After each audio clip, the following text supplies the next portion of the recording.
Well,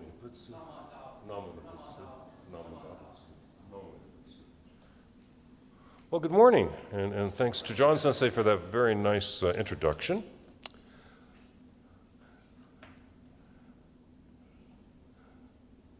I am going to say a bit about the history of the Ohigan service, and I'll talk a bit about the paramitas, the perfections of behavior, which are traditionally associated with this service.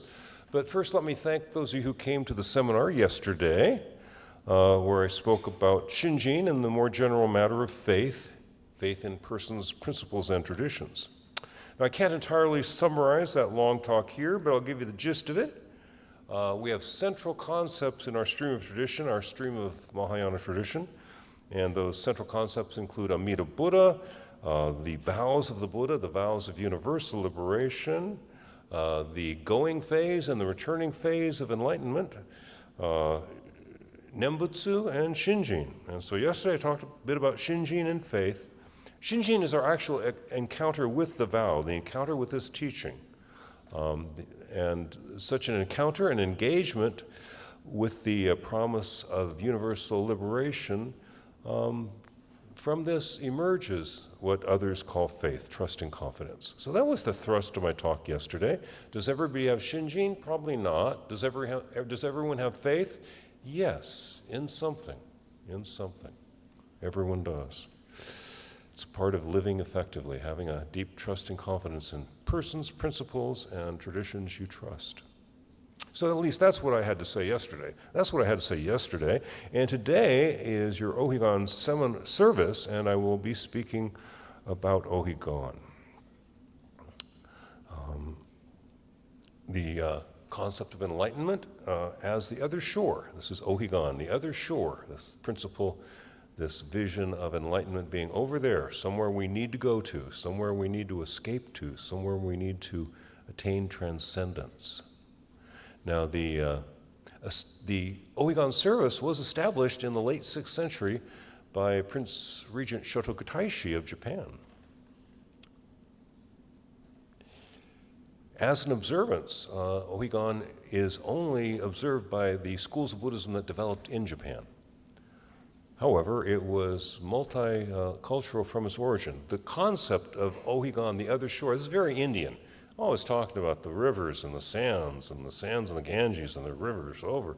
So the other shore of the river, the very Indian vision, Indian Buddhism, metaphor for enlightenment as truly liberated being that's on that other shore, we got to get over there. This shore, by contrast, is somewhere we seem to be stuck. This shore is called samsara. I always point out the samsara kind of sounds like same old. Samsara, same old. That's what the problem is, the same old. We're stuck here in greed, anger, and stupidity, in motivations that hurt us, and we are stuck in the darkness, where we consume these three poisons or are consumed by them: greed, hatred, and stupidity, taking over our bodies, destroying our better natures, the potential for better natures, preventing those better natures from emerging from our bodies, minds, and hearts. Our immune system is undermined by greed, hatred, stupidity, sadness, worry, and the quality of our lives is diminished. So we need to get to the other shore. We got a problem on this shore.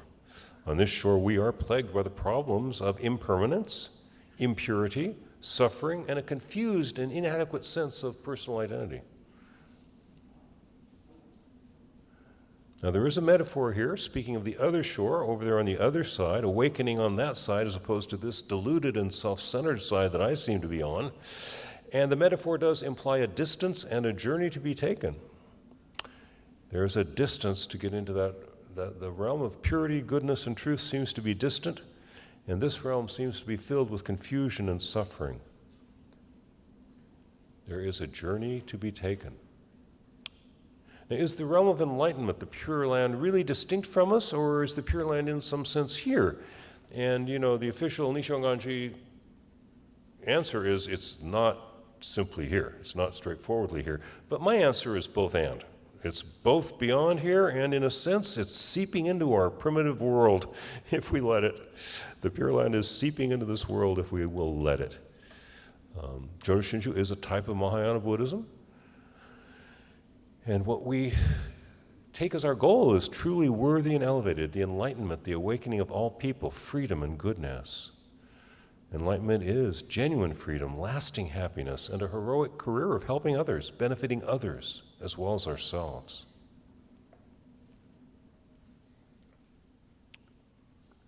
Although the Pure Land is beyond us, truth, purity, and goodness are beyond where I live, Amida Buddha's influence is present and active in this room, as Namwa Amida Butsu, as the Dharma talks, as the statue of the Buddha, as the beauty of the Naijin. The Pure Land is, but is not only a transformative destiny in the next life. It is also here now, seeping into our room, seeping into our lives, seeping into our primitive world as Namwa Amida Butsu, as the talks you hear from Turner Sensei and Wonder Sensei, as the books you read. For those who open their hearts to the presence of the Buddha's influence in and through his name, Namwa Amida Butsu, the Pure Land is not only distant, although we don't seem to be able to live there full time. Again, the rather obvious implication of the enlightenment being the other shore is that a journey is required. A journey away from suffering.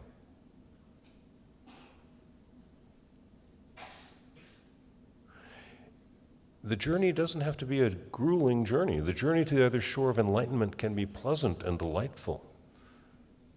But there is a journey involved.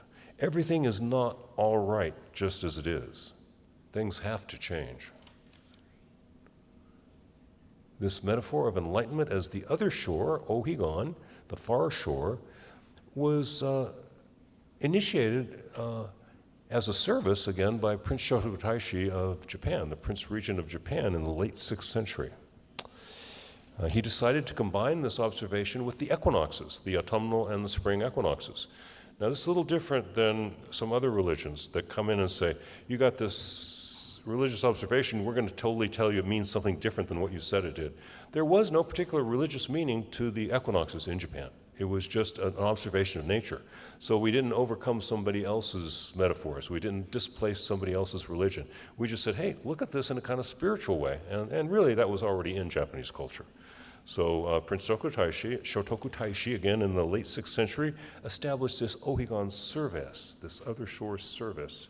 And for the first time, and he did this in Japan, and who presided at the service? Korean monks. Entirely Korean monks. There were no Japanese monks. There were only visiting Korean monks. So you got an Indian way of thinking and a Japanese Prince Regent who has the idea of making a service out of this, a regularly twice-a-year service, and then you have Korean monks actually doing it. So this is really, we were multicultural from the beginning of this service.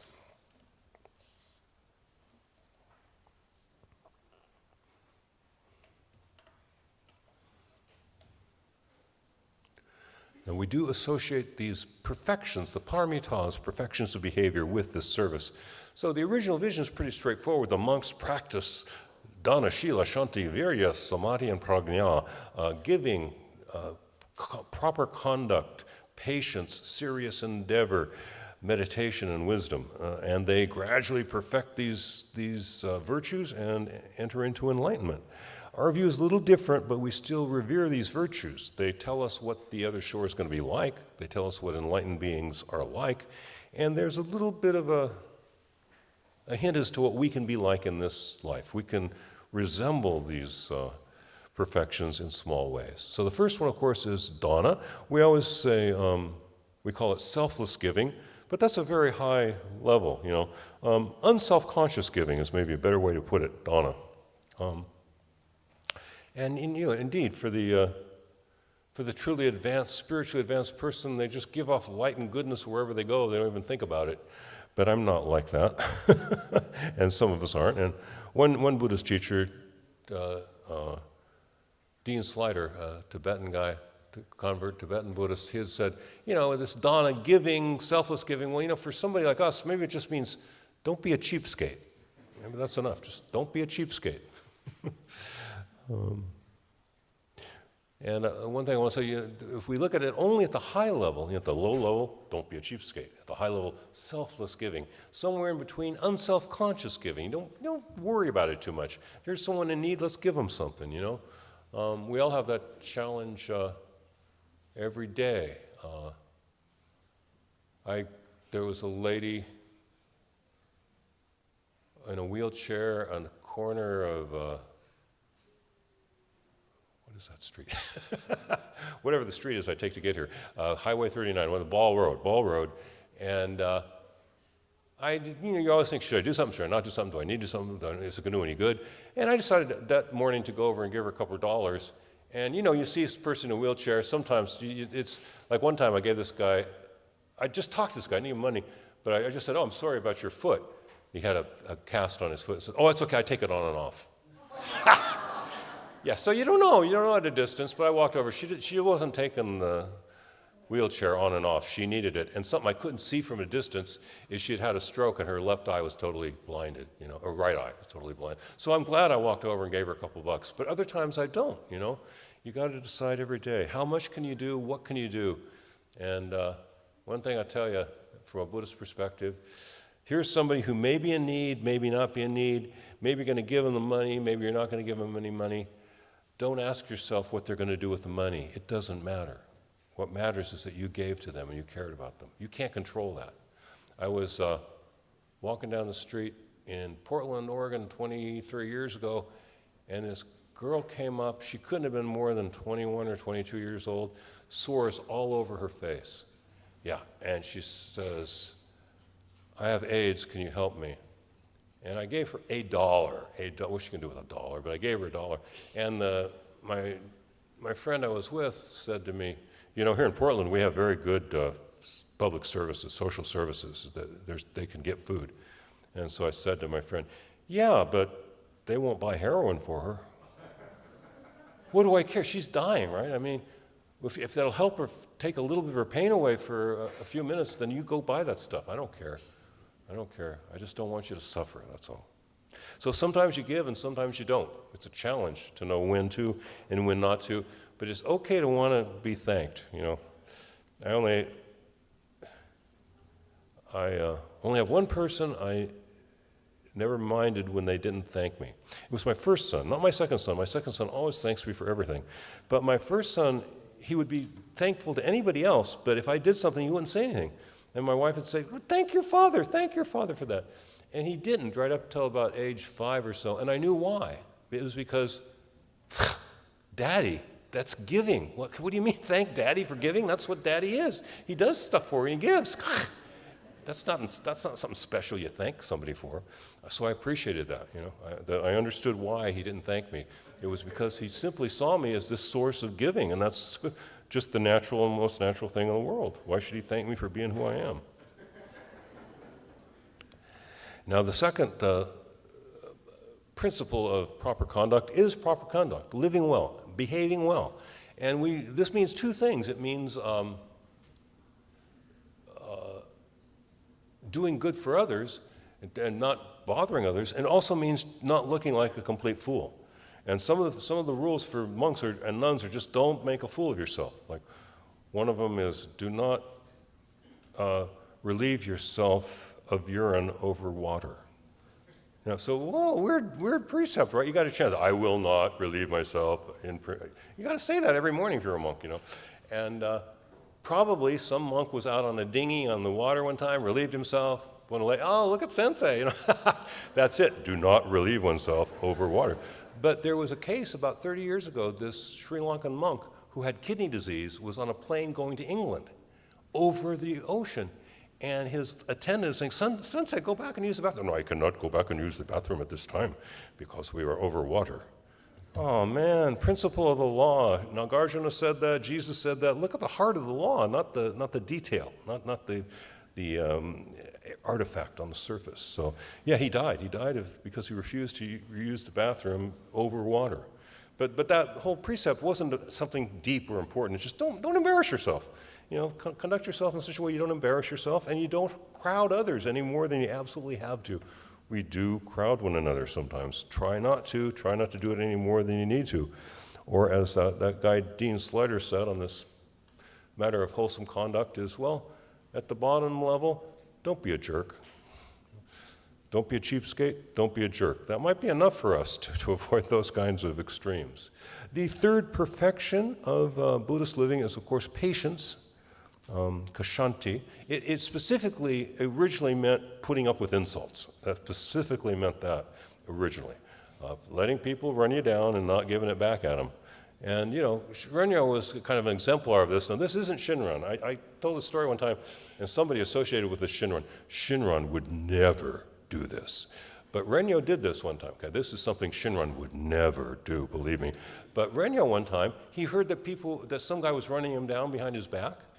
And so he told his friend, he said, well, how kind of him to criticize me behind my back, because he knows I'll hear of this, and that way I will have an opportunity to correct my behavior.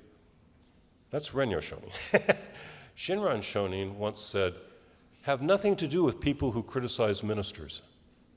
He didn't say, have nothing to do with people who criticize valid ministers or good ministers or ministers who never do anything. He said, have nothing to do with people who criticize ministers, Dharma teachers. That's hurting the Dharma. That's Shinran. But Renyo, how many years later? About 200 years later, how kind of him to criticize me behind my back, because he knows I'm going to hear about this and I'll have a chance to improve my behavior. Well, I'm not always that nice, but and neither was Shinran. But that's one example of patience, just putting up with it. If people run you down, so they do. Maybe you'll learn something from what they say. Maybe they're just full of it, Either way, you just let it run off your back if you can. Just like a duck letting the rain fall off the back of their feathers. Virya, serious effort, is the fourth of the next paramita, the fourth perfection of Buddhist living. And the way this pertains to us is different than it pertains to monks and nuns. The monks have totally dedicated their life only to pursuing enlightenment, and they do things that I wouldn't recommend, Not only in the ancient days either.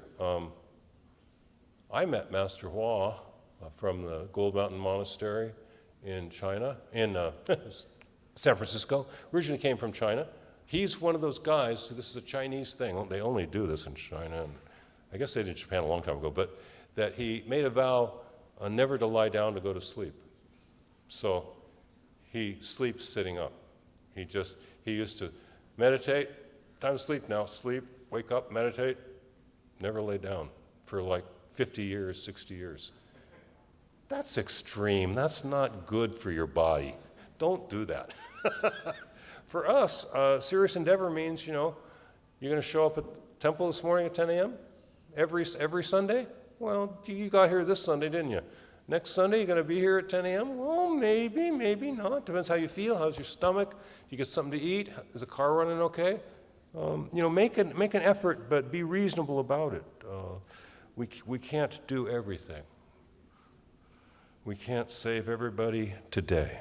So make a reasonable effort, but leave some gas in the tank. Take some time for yourself. Leave a little bit of energy for your own needs. We can't be utterly, selflessly, constantly giving the way a Buddha or an advanced Bodhisattva can. The fifth paramita, the fifth perfection of Buddhist living, traditionally remarked upon at these Ohigan services, is usually translated meditation. Dhyana in Sanskrit, Zen in Sino-Japanese. But I tell you what the really essence of it is coming to composure in body, mind, and emotional life. Your mind, your heart, and your body must, in one way or another, come to composure. One way to do that is these special procedures, these meditative procedures, but there are always simpler and more direct ways to do it. And for us, just saying the Nembutsu occasionally may be all we need. Namo Amida Butsu. It's a contact with this promise of liberation. Namo Amida Butsu. The voice of the Buddha in my own voice. Namo Amida Butsu. Just hearing this on occasion may be enough for someone like myself to truly open to the truth, to truly be receptive of life, to truly come to composure in body, mind, and feeling life. One way or the other, that is important. You can't run around in all directions, run in all directions at the same time. You gotta settle down and focus, but it doesn't have to be done in a complex way, you know?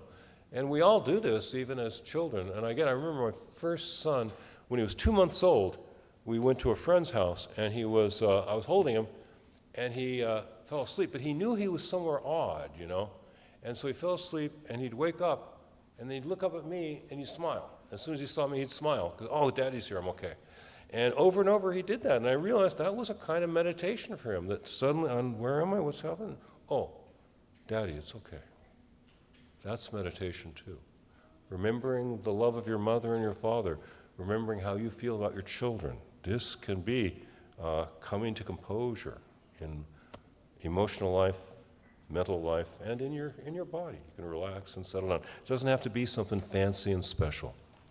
The sixth paramita is prajna. I don't know who's in charge of romanizing things, right? P-R-A-G-N-A, prajna. Wait a minute, there's a J there. Yeah, prajna. Why? Why did they put a J if it's a G sound, right? I took Tibetan Buddhism. Did I do that? Sorry, I didn't mean to offend anyone.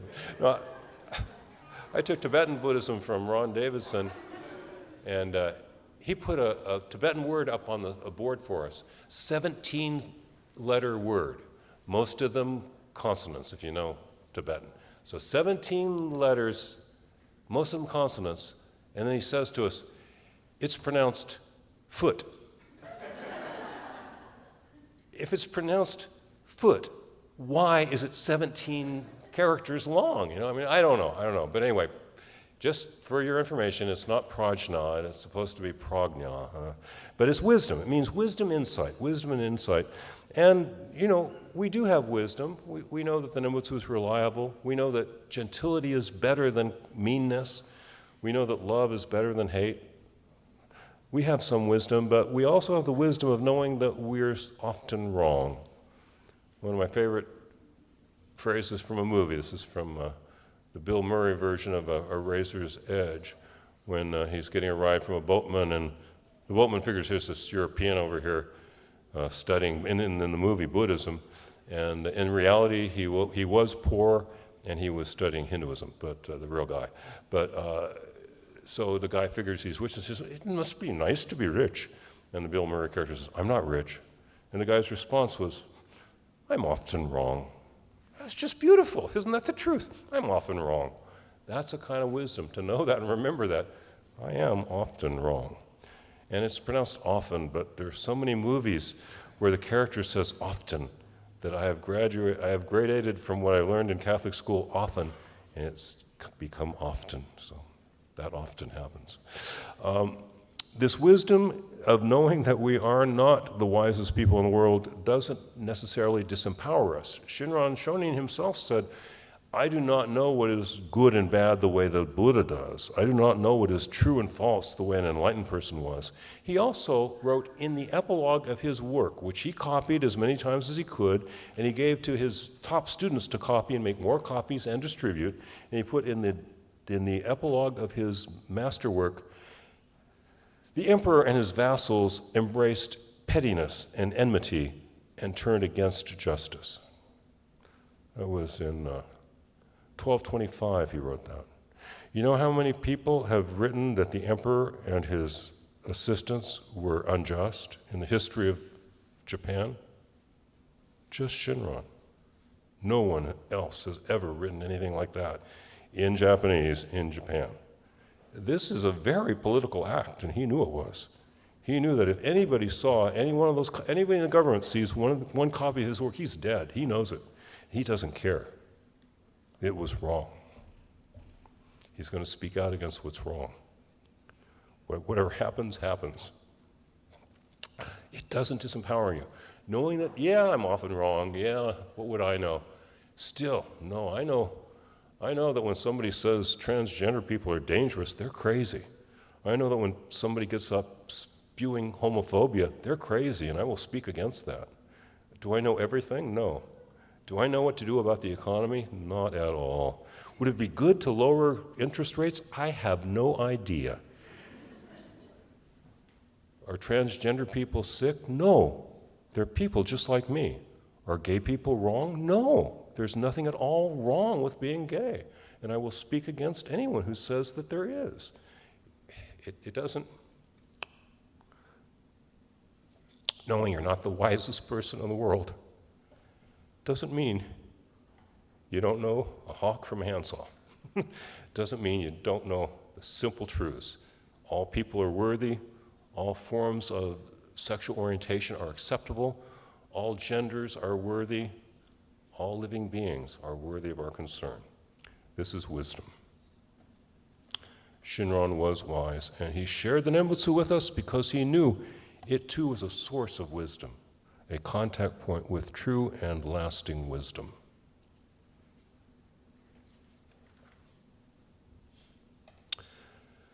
So I will try to close up here now. This is indeed our autumnal Ohigan service. We share our aspiration to go to the other shore of thoroughgoing enlightenment one day. We share our appreciation of nature. This is one of the things that, one of the reasons that Japanese Buddhism is so powerful is because the Japanese people still have what everybody had initially, what the scholars call animism, a sense that everything's alive and connected. And every other time Buddhism went to another country, they lost that. They got too sophisticated. But we came into Japan, people already knew, yes, everything is connected and alive. You bet it is. It's one life that flows through all things. And this made this native Japanese sensibility to the nature, the change of the seasons, the reality of constant change in nature, the connectedness in nature made Buddhism really come alive in Japan. Our true nature is not something hidden deep within us, but it's a potential that we have, and we are being drawn into our true nature by the Buddhist teachings. It is a wisdom to know we don't know everything, but it's a wisdom to know that we do know what we know.